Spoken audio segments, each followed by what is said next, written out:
Hero कौन है हमारे? Prahlad, very good. तो Prahlad is the hero of this story. और इस स्टोरी की जो विलन है वो कौन है? Holika, very good. Holika is the villain of the story. तो ये तो हो गई हमारी कास्टिंग। अब इसमें एक और विलन है जो मेजर विलन है, उसका क्या नाम है? Hiranyakashyap, very good, Hiranyakashyap. तो the story goes like this. एक बार हिरण्यकश्यप जो कि एक राक्षस था, तो वो राक्षस क्या करता है? वो राक्षस एक बार देवताओं के साथ युद्ध लड़ने के लिए जाता है। और देवताओं के साथ जब वो युद्ध लड़ने के लिए जाता है तो एक है नारद मुनि।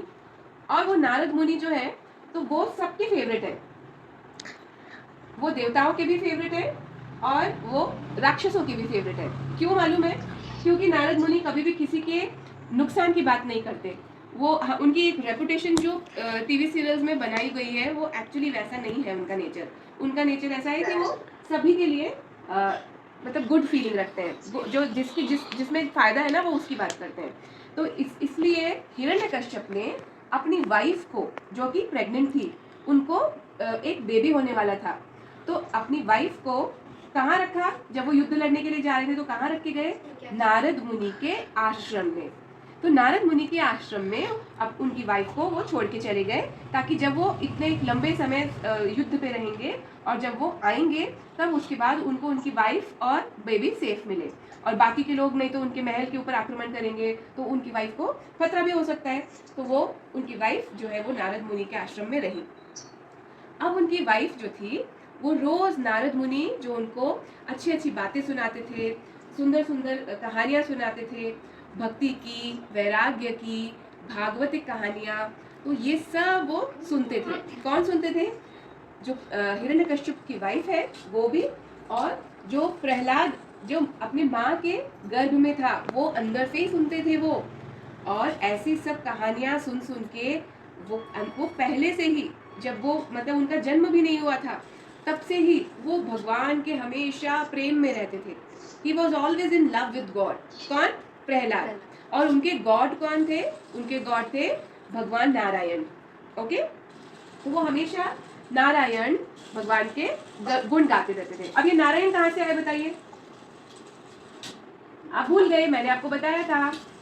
जो नारद मुनि है, नारद मुनि के आश्रम में थे, तो उन्होंने जो सुना उन्हीं से उनको प्रेम हो गया। उन्होंने हमेशा नारद मुनि को क्या बोलते हुए सुना था? नारायण नारायण। तो वो भी नारायण नारायण बोलते थे, नारायण का ही नाम लेते थे, नारायण की ही उनको अच्छी लगती थी सारी बातें।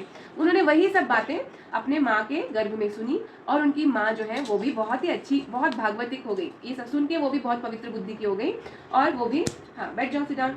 और जो ये प्रहलाद थे वो उन्होंने भी ये सब सुना। कहा? अभी तो इनका बर्थ ही नहीं हुआ है, अभी इनका जन्म ही नहीं हुआ है, माँ के गर्भ में ही इन्होंने ये सब सुना। अब क्या हुआ? एक दिन हिरण्यकश्यप ने देवताओं को हरा दिया और देवताओं को हरा के इन्होंने अपना पूरा राज्य हासिल कर लिया।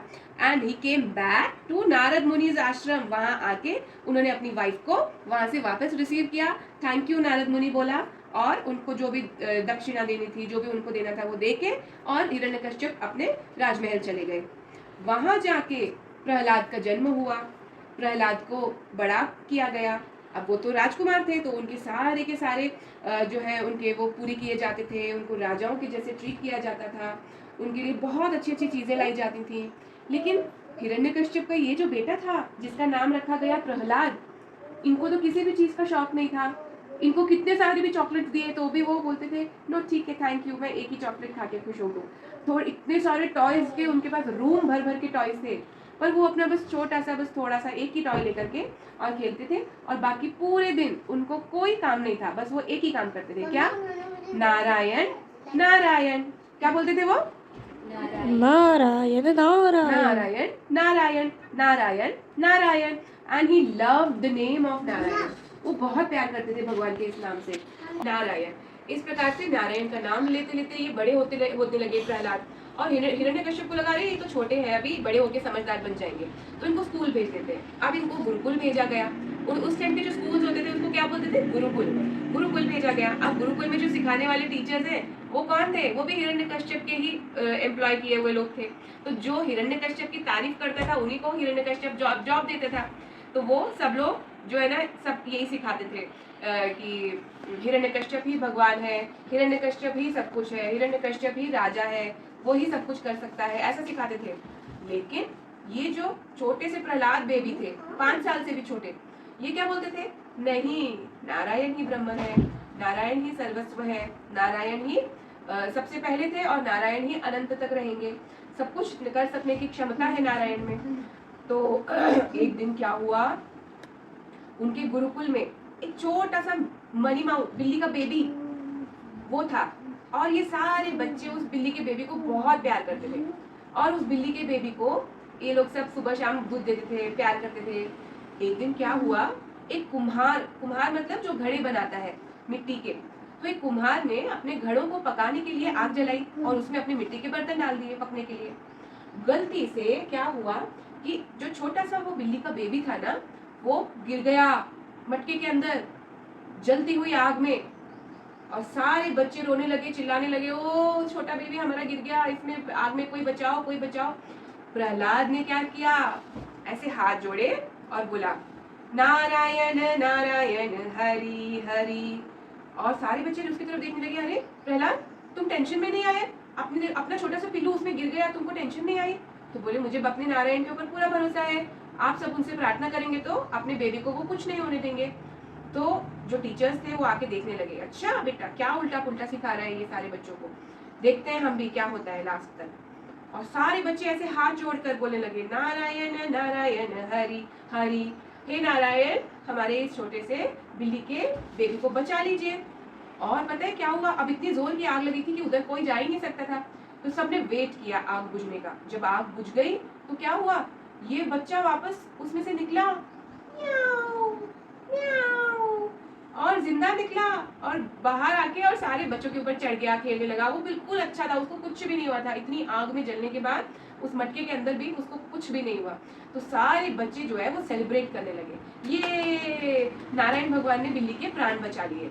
और जैसे ही ये बात पूरी नगर में फैल गई, फिर तो सारे लोग उसका प्रहलाद का यशगान करने लगे, क्या बोलने लगे, वाह प्रहलाद, प्रहलाद की जय हो, प्रहलाद की जय हो, प्रहलाद ने बिल्ली के बच्चे के प्राण बचा लिए। तो प्रहलाद बोलने लगे मेरी जय मत बोलिए, नारायण भगवान की जय बोलिए, नारायण भगवान ने उसके प्राण बचाए हैं। तो सब लोग बोलने लगे वेरी गुड, नारायण भगवान की जय, नारायण भगवान की जय। ये बात जब हिरण्यकश्यप को पता चली, अब हिरण्यकश्यप का गुस्सा चढ़ गया, बहुत गुस्सा आया हिरण्यकश्यप को जब उसने ये बात सुनी। तो जब ये बात का पता लगा कि नारायण भगवान की जय जयकार हो रही है मेरे शहर में, जहाँ का मैं राजा हूँ, यहाँ सब लोगों ने मेरा जय जयकार करना चाहिए, मेरी वाह वाह करनी चाहिए, और नारायण और ये देवता लोग तो मेरे दुश्मन है, इनकी जय जयकार होने लगी तो फिर मेरा क्या होगा, मेरा तो कोई दबदबा ही नहीं रहेगा लोगों के ऊपर। अब तो ये बहुत गलत हो गया, अब मैं कुछ करूंगा। अब इन्होंने क्या किया, अब तक तो ये प्यार से समझाते थे प्रहलाद को, अपनी पत्नी को बोला तो इनकी पत्नी ने भी प्यार से समझाया, लेकिन जब कोई बात नहीं सुनी गई, प्रहलाद उनकी बात नहीं सुने, तो फिर उन्होंने वॉयलेंस का जो है रास्ता अपनाया। वॉयलेंस क्या होता है, हिंसा। और अच्छे लोग जो होते हैं, जो सत्मार्ग पे चलने वाले लोग होते हैं, वो क्या करते हैं, अहिंसा। अच्छे लोग क्या करते हैं, अहिंसा। और इसने क्या अपनाया, हिंसा का मार्ग, मार डालूंगा। किसको मार डालूंगा, प्रहलाद को, अपने ही बच्चे को मार डालूंगा, ऐसा इसने प्रण ले लिया। अब अपने ही बच्चे को खुद तो अपने हाथ से मारने में इनको हाथ कांप रहे होंगे, तो इन्होंने क्या किया, पहले बोला बड़ा हाथी लाओ और उस हाथी के पैर के नीचे प्रहलाद को कुचलवा दो।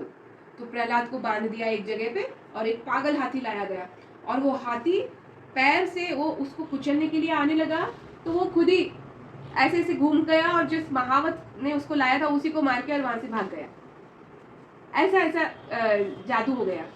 तो अच्छा, और प्रहलाद को कोई डर नहीं लग रहा था इस सिचुएशन में, अंदर से उसको एंजाइटी तो हो रही थी, लेकिन जैसे ही उसको एंजाइटी होती, जैसे ही उसको डर लगता, वैसे ही वो क्या बोलता प्रहलाद, नारायण नारायण हरि हरि, और उसका सारा डर भाग जाता, उसकी सारी एंजाइटी चली जाती, और उसको भगवान नारायण ने बचा लिया।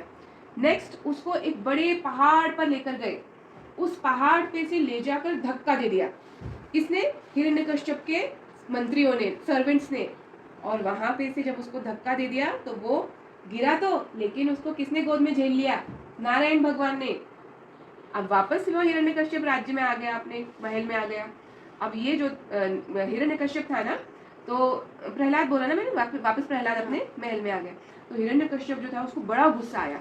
हिरण्यकश्यप की एक जो है ना ब्रदर था, ब्रदर, तो उसकी वाइफ और उसके बच्चे, तो उनको लेकर के ये एक मंदिर में लेकर गए प्रहलाद को लेकर, और वहां पर बहुत सारे सांप थे। ये सबको पता था कि अगर यहाँ जाएंगे तो सांप बहुत सारे आएंगे, तो वो जानबूझ के वहीं लेकर गए और इन सांपों के बीच में प्रहलाद को छोड़ दिया। लेकिन प्रहलाद को तो सांपों ने नहीं काटा, वो सांपों ने वो दूसरे बच्चे को काट लिया और उसकी डेथ हो गई। ऐसे करते करते ये जो हिंसात्मक जो कार्यवाही हो रही थी प्रहलाद के प्रति, ये हिंसा एक एक करके इन्हीं लोगों के प्रति हिंसा होने लगी जो हिंसा कर रहे थे। लेकिन प्रहलाद जी का एक भी बाल बांका नहीं हुआ।